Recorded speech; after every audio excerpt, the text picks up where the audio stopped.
వాటిలో ఏవైనా మన హృదయంలో ఉన్నాయా? ఒకవేళ మన హృదయంలో మనం దాచుకుంటే నువ్వు ఇప్పుడే విడిచిపెడితే దేవుని యొక్క కనికరాన్ని పొందుకుంటావు.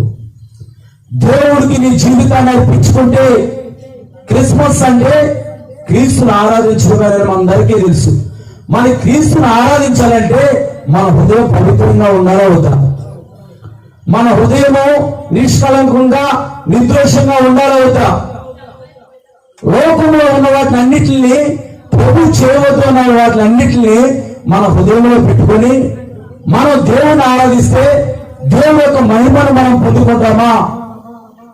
అందరూ పాపం చేసి దేవుడు అనుగ్రహించే మహిమను పొందలేకపోతున్నారని దేవుని యొక్క పరిశుద్ధ వాక్యం చెబుతుంటే, మనము కూడా మన హృదయాల్లో కృత్రిమాల్ని, కామ వికారముల్ని, లోపాల్ని, దేవదోషుల్ని